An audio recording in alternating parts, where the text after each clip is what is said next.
আমাদের অনন্য স্টোরি সকল প্রকার পার্ট গল্প দেখতে আমাদের চ্যানেলটি সাবস্ক্রাইব করে পাশে থাকা বেল আইকনটিতে ক্লিক করে অল নোটিফিকেশন অন করে দিন।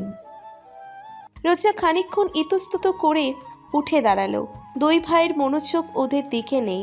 রোজা ধীর পায়ে দরজা পেরুতে গেলেই আদৃশ পিছন থেকে রাগী স্বরে বলল, এই মেয়ে, তোমাকে যাওয়ার পারমিশন কে দিয়েছে? চুপচাপ এখানে বসে থাকো, তোমার সাথে হিসাব নিকাশ বাকি আছে আমার। রোজা চমকে উঠল। আদৃশের ধমকি শুনে চুপচাপ নেহার পাশে গিয়ে বসল। নেহাও অসহায় চোখে তাকালো। ভাইয়ের মাথায় কি চলছে সেটা উৎসও বুঝতে পারল না। রোজার চেহারা রক্ত শূন্য। ওর সাথে এই জমদূতটার কিসের হিসাব নিকাশ? ও তো ভালো করে চেনেই না আদৃশকে, শুধু জানে নেহার বড় চাচার ছেলে। শাখাওয়াতের সাথে রোজা যে জোর গলায় কথা বলেছে, এজন্য কি চড়থাপ্পড় মারবে নাকি? তোমাকে কি যেতে বলেছিলাম? আদেশের প্রশ্ন শুনে রোজা ইতস্তত করে বলল, না মানে শুধু শুধু বসিয়ে রেখেছিলেন তাই আর কি। শুধু শুধু বসিয়ে রেখেছি? দেখছো যে এখানে কথাবার্তা চলছে? জি দেখছি। বসে থাকো এখানে। না মানে আবার ঘুম পেয়েছে, জরুরি কথা থাকলে বলতে পারেন। রোজার কথায় আদেশের প্রচুরা আপনা আপনি কুঁচকে এলো। কুটিল চোখে চেয়ে থাকলো কতক্ষণ ওর দিকে। রোজা ভয় পেয়ে নেহার পাশে গুটিসুটি মেরে বসলো। আজকে ওর কি হয়েছে নিজেই বুঝতে পারছে না। এমনভাবে ঠাস ঠাস করে মাঝপথে কথা বলে উঠছে যেন ও কত এক্সট্রোভার্ট। কিন্তু তা তো সে নয়। আদৃশকে এমনভাবে দেখে উৎস বলল, ভাই কি বলবে ওরা? ও তো ঘুম কুমারী, ওরে ঘুমাইতে যাইতে দাও। আদৃশ উৎসের দিকে তাকালো, চিন্তিত মুখে উত্তর দিল, নেহা ফিহা আমাদের বোন হয়েও এত দুর্বল। আর এই মেয়েটা, এই তোমার নামটা যেন কি? রোজা বলার আগেই উৎস বলল, ভাই ওর নাম রোজা, আমার ছোট খালামণির মেয়ে। ওর বাবা স্কুল মাস্টার? হরসপুর গ্রামে যে তোর একজন খালু ছিল, ওনার মেয়ে? জিজ্ঞেস করলো আদৃশ। উৎস খানিকটা অবাক হয়ে মাথা নাড়িয়ে বলল, কিন্তু তুমি দেখি ডিটেলসে বলে দিলা। আরে ডিটেলসে বলেছি কারণ আমি ওখানে গিয়েছিলাম তোর আব্বু মানে ছোট চাচার সাথে। এই মেয়েটা রোজার দ্বিতীয় জন্মদিন ছিল বোধহয়। এত আগের কথা তোমার মনে আছে ভাইয়া? তোমার বয়স কত তখন? ফিহা বিস্মিত চাহনি দিয়ে জিজ্ঞেস করলো, 8 বছর। আর মনে না থাকার তো কোনো কারণ নেই, আদৃশ কখনো কিছু ভুলে না। রোজা শুধু ওদের কথা শুনছে। এই ছেলেটা ওর জন্মদিনে গিয়েছিল, ওর গ্রামের নামও জানে। বাহ, এত আগের ঘটনা কত অবলীলায় বলে দিল যেন কালকের ঘটনা। আদৃশ তীক্ষ্ণ চোখে রোজাকে দেখে নিয়ে জিজ্ঞেস করলো, কিসে পড়ো তুমি? এবারও উৎস জবাব দিল, ভাই ও তো ফার্স্ট ইয়ারে অ্যাডমিশন নিয়েছে আমাদের এখানকার একটা ভার্সিটিতে। গ্রামে ভালো কলেজ টলেজ নেই বলে খালু ওরে এখানে পাঠাইয়া দিছে। এখানে থেকে পড়াশোনা করবে নাকি? হ্যাঁ, হোস্টেলে দিতে চেয়েছিল, আম্মু জোর করে এখানে নিয়ে আসছে। সেটাই, খালার বাড়ি থাকতে হোস্টেল কেন?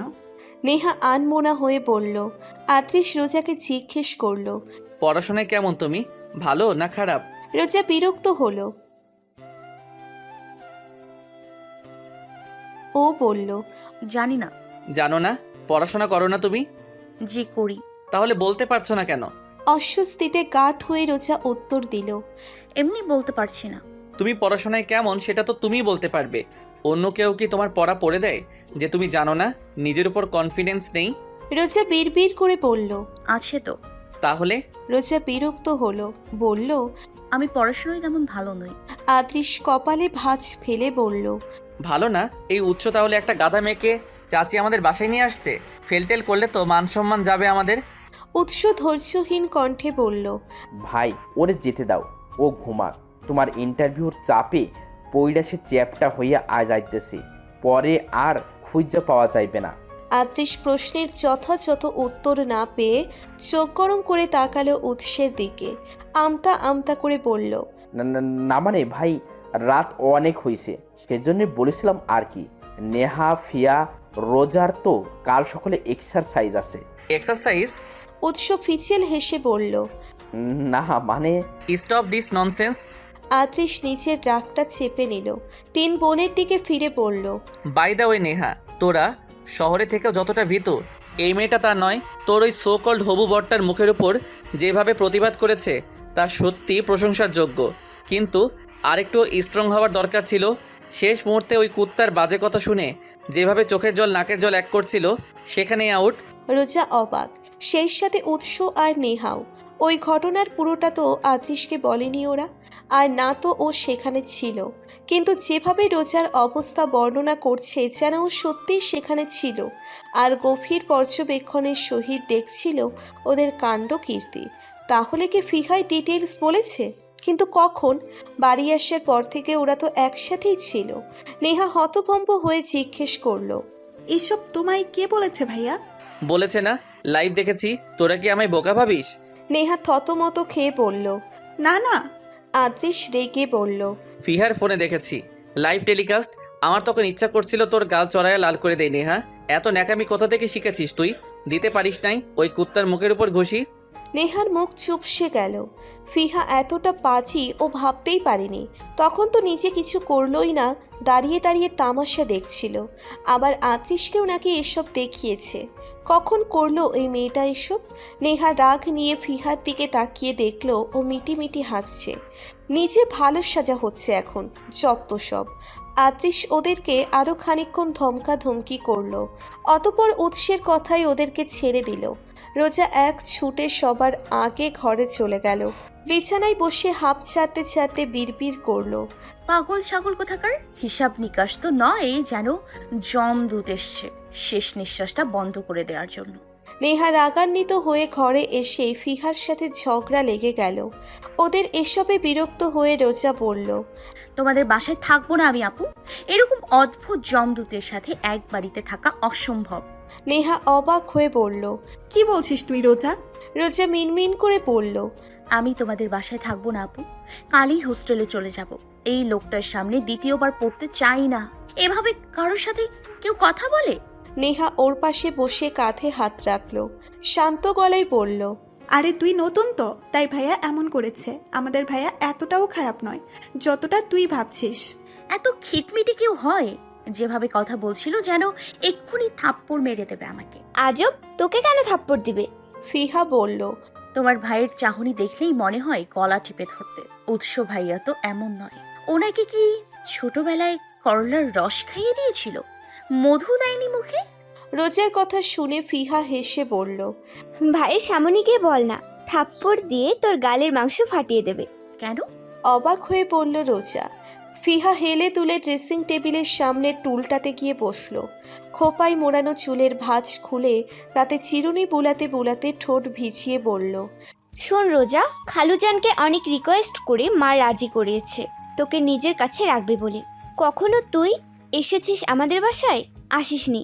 এখন তুই চলে গেলে মা কষ্ট পাবে। আর সামান্য একটা ব্যাপারে তুই এরকম রিয়েক্ট করছিস কেন? আজব।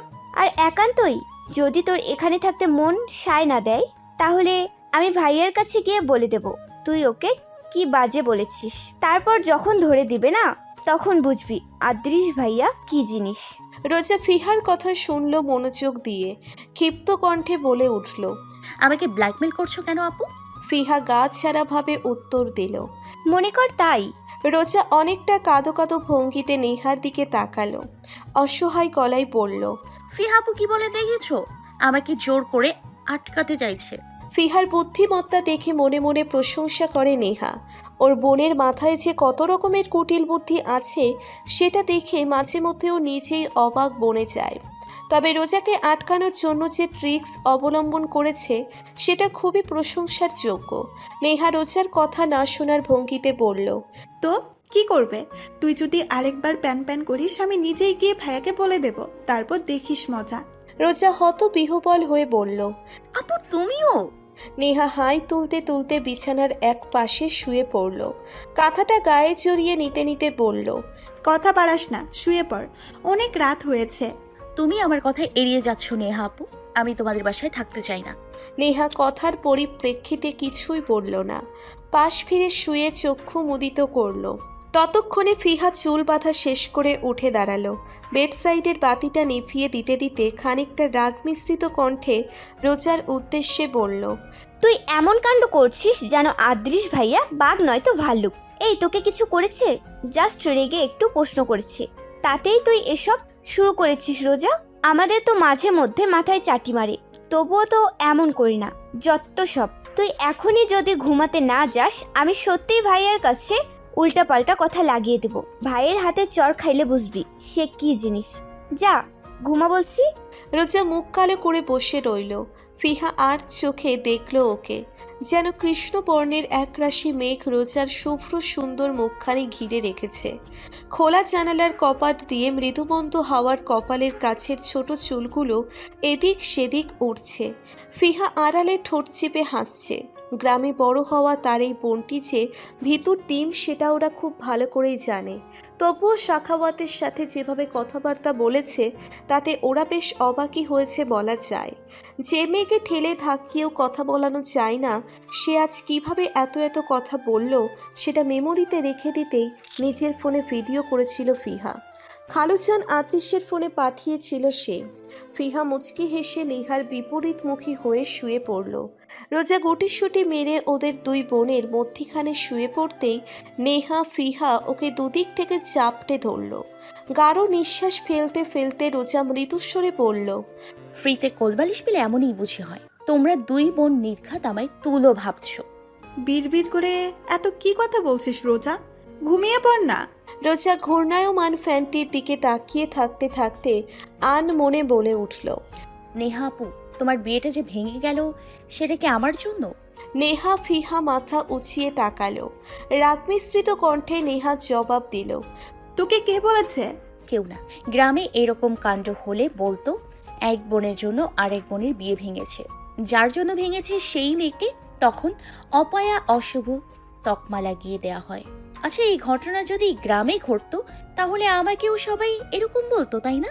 ফিহা ধপ করে উঠে বসল। রোজা চমকালো। ফিহা কড়া কণ্ঠে বলল, আসলেই কি তোর জন্য বিয়ে ভেঙেছে নাকি?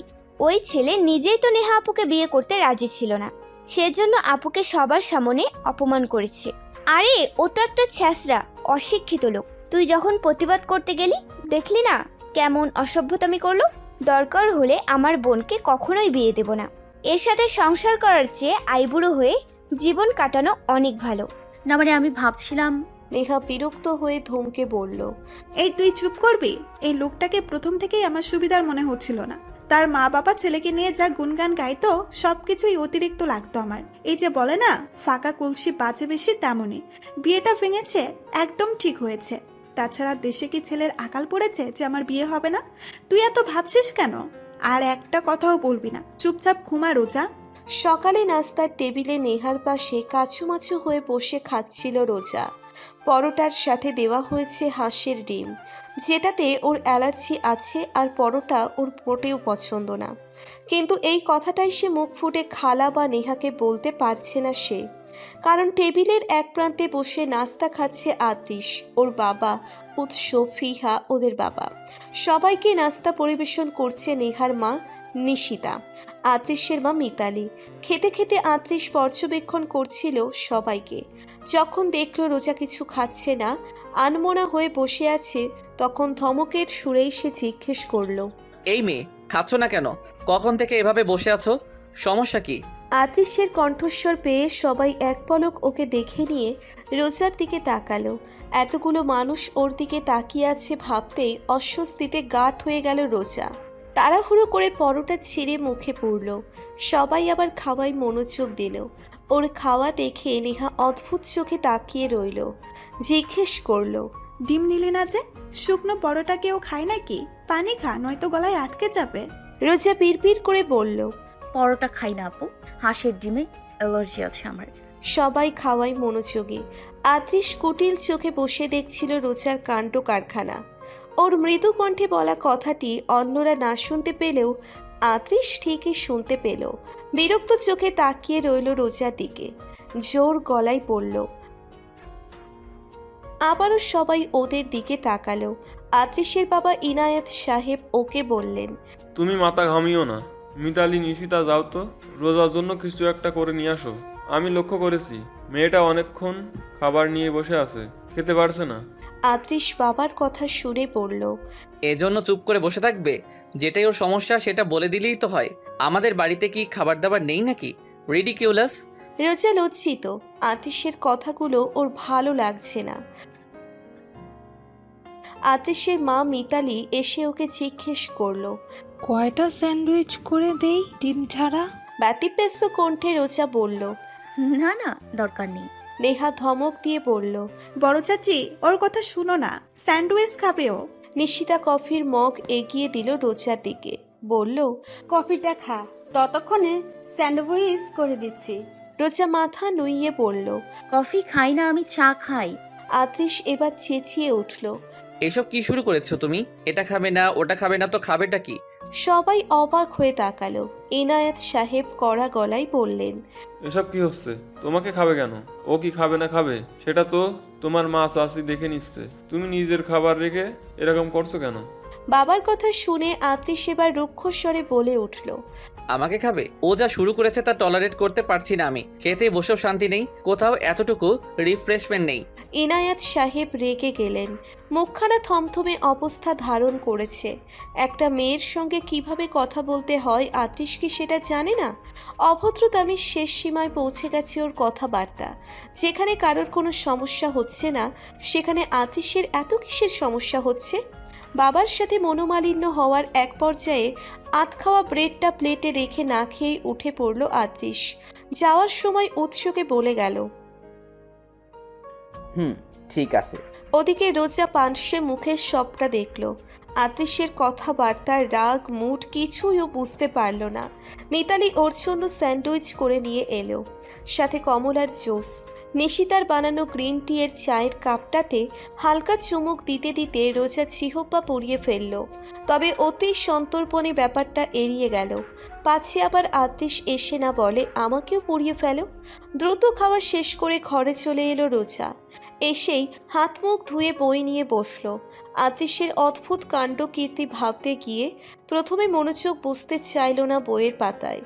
জোর করে সকল ভাবনা চিন্তা মাথা থেকে ঝেড়ে ফেলার পর মনোযোগ এলো মনে। প্রশান্তিও বোধ হলো। এভাবেই কেটে গেল কয়েকটি ঘন্টা। পড়তে পড়তে কখন সে চোখ ঝাপসা হয়ে লেগে এসেছিল বুঝতেই পারেনি সে। মৃদুমন্দ হাওয়ায় পিঠের ওপর সুচালো কোনো বস্তুর তীক্ষ্ণ খোঁচা অনুভব হতেই এক লাফে বিছানায় উঠে বসল। বিস্ফোরিত চোখে এদিক ওদিক তাকিয়ে বড় করে হাঁপ ছাড়ল। শুকনো ঠোঁটচোরা ভিজিয়ে নিয়ে বলল। ফিহাপু তুমি, আমি ভয় পেয়ে গিয়েছিলাম। জানি তুই ভিতর ডিম। রোজা সরু কণ্ঠে বলল। মোটেও নয়। ফিহা ব্যঙ্গাত্মক সুরে হাসল, তারপর বলল। তুই ভীষণ সাহসী রোজা, এজন্য তুই অ্যাওয়ার্ড ডিজার্ভ করিস। অ্যাওয়ার্ডটা যদি আদৃশ ভাইয়ের হাত থেকে নিস তাহলেই বোঝা যাবে কে সাহসী কে ভীতু। ঠিক বলিনি রোজা? রোজা মুখ কালো করে বলল। তুমি সবসময় ফাজলামো করো আপু। ওই লোকটার কথা প্লিজ বলো না। যাই হোক, ঘুমের মধ্যে কেউ এমন করে? যেভাবে পিন ফুটিয়ে ডাক দিলে আমি তো ভেবেছি কে না কে। উফ, কোনো প্রয়োজন আছে? ফিহা অপ্রসন্ন ভঙ্গিতে হাসল, মাথা নাড়িয়ে জবাব দিল। বিকেল 4টা বাজে, দুপুরের খাবারটাও খাসনি। যা তাড়াতাড়ি ফ্রেশ হয়ে আয়, মা চাচি তোকে ডাকছে। রোজা চোখ মুখ বড় বড় করে বলল। আল্লাহ, বিকেল 4টা বাজে? আগে ডাকুনি কেন? তুই যে কুম্ভকর্ণ তা কি আর আগে জানতাম? কতবার ডেকে গেল নেহা আপু, না পেরে এবার আমাকেই পাঠালো। রোজা চুলগুলো হাত খোপা করতে করতে বিছানা ছেড়ে উঠে পড়ল। ওয়াশরুমের দিকে এগুতে এগুতে বলল। সরি। সোনালি রোদ্দুরে চকমক করা আকাশে ওরে ক্লান্ত পক্ষীরা খাবার নিয়ে তাদের নীড়ে ফিরে যাচ্ছে। শেষ বিকালের মিষ্টি রোদ জানালা গলে আসছিল আদৃশ্যের ঘরের বারান্দার মেঝেতে। আছড়ে থাকা রোদের টুকরোগুলো অন্যরকম লাগছিল দেখতে। আদৃশ তথস্থ, বাড়ি থেকে বেরোনোই যেন ওর জন্য কষ্টসাধ্য, তাই অফিসেও যায়নি সে।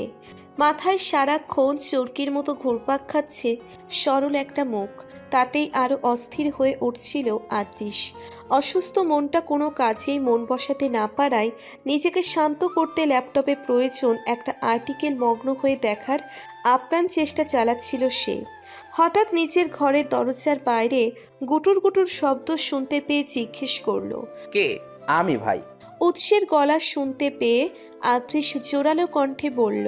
ভেতরে আয়। ভেজানো দরজা ঠেলে উৎস ভেতরে ঢুকলো।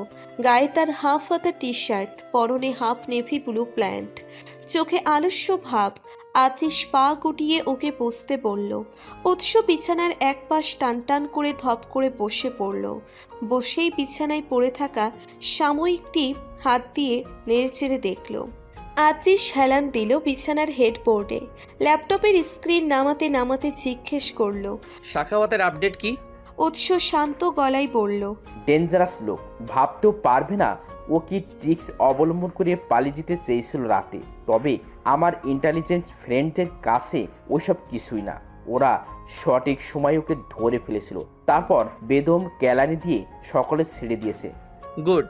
কিছুক্ষণ মৌন থাকার পর কুঞ্চিত ভ্রুচোরা সোজা করে আতৃষ জিজ্ঞেস করল। যাই হোক, নেহার সাথে কথা হয়েছে তোর? কালকে ঘটনার পরে আমি ওকে কিছু জিজ্ঞেস করিনি। সময় নেওয়া উচিত ওর।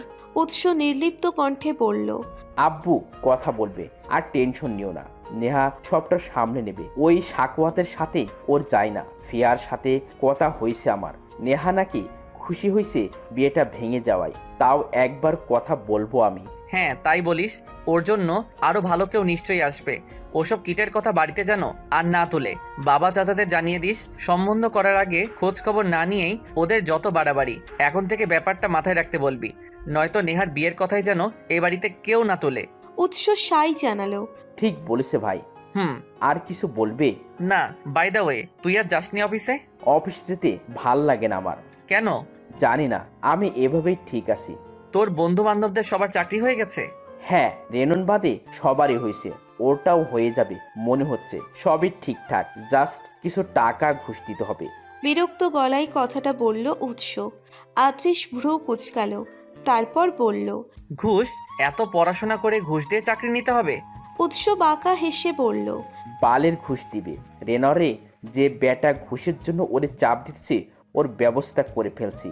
হারামিটার উচিত শিক্ষা দিয়ে বুঝাই দিব ঘুষ চাওয়াটা যে কত বড় অন্যায়। হাড়ে হাড়ে টের পাবে সে। আতৃষ প্রখর দৃষ্টিতে তাকায়। তো কি করবি? আমি কি করব? রেনন নিজেই করবে। ঠোঁট বাঁকালো আতৃষ। ও আচ্ছা, বেশ ইন্টেলিজেন্ট তো তোরা। উৎস হেসে বলল। এজন্য তো আমাদের গ্রুপের নাম ইন্টেলিজেন্ট বয়েজ গ্রুপ। অদ্ভুত নাম শুনে আতৃষ হালকা হাসল। উৎসের সাথে আরও কিছুক্ষণ কথাবার্তা হওয়ার পর সে উঠে গেল। তখন বিকেল মোড়ে এসেছে। গোধূলির লালচে আভা ফুটে আছে আকাশে। কোলের ওপর থেকে ল্যাপটপটা একপাশে নামিয়ে রেখে তোয়ালে নিয়ে ওয়াশরুমে ঢুকলো আতৃষ।